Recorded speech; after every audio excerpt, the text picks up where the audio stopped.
പാലക്കാട് ജില്ലാ ആശുപത്രിയിൽ സൂപ്രണ്ടിന്റെയും ഡെപ്യൂട്ടി സൂപ്രണ്ടിന്റെയും തസ്തികകൾ ഒഴിഞ്ഞുകിടക്കുന്നു. ഇതോടെ താൽക്കാലിക ജീവനക്കാരുടെ ശമ്പളം മുടങ്ങി. ശുചീകരണ തൊഴിലാളികൾ, സുരക്ഷാ ജീവനക്കാർ, ഡാറ്റ എൻട്രി ഓപ്പറേറ്റർമാർ, ലാബ് ടെക്നീഷ്യന്മാർ എന്നിവരുടെ കഴിഞ്ഞ മാസത്തെ ശമ്പളമാണ് മുടങ്ങിയത്. സൂപ്രണ്ട് HMC ഫണ്ടിൽ നിന്നാണ് ശമ്പളം അനുവദിക്കുന്നത്. നിലവിലെ സൂപ്രണ്ട് സ്ഥാനക്കയറ്റം കിട്ടി DMO-യായി ചുമതലയേറ്റതോടെയാണ് സൂപ്രണ്ട് തസ്തികയിൽ ഒഴിവ് വന്നത്. ഡെപ്യൂട്ടി സൂപ്രണ്ടിന്റെ തസ്തികയും ഒഴിഞ്ഞുകിടക്കുകയാണ്. ആശുപത്രിയിലെ സീനിയർ ഡോക്ടർ കൃഷ്ണദാസിനാണ് ഡെപ്യൂട്ടി സൂപ്രണ്ടിന്റെ അധിക ചുമതല.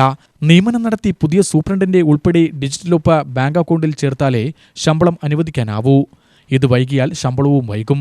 നിയമനം നടത്തി മറ്റു നടപടികൾ പൂർത്തിയാക്കിയ ശേഷം ശമ്പളം ലഭ്യമാക്കുമെന്നാണ് അധികൃതർ പറയുന്നത്. അതേസമയം ആശുപത്രി അത്യാഹിത വിഭാഗത്തിൽ ഡോക്ടർമാരുടെ ഒഴിവുകളും പ്രതിസന്ധി ഉണ്ടാക്കുന്നുണ്ട്. Medicine, surgery, ophthalmology, ENT വിഭാഗങ്ങളിലായി 14 തസ്തികകളാണ് ഒഴിഞ്ഞുകിടക്കുന്നത്. UTV news, Palakkad.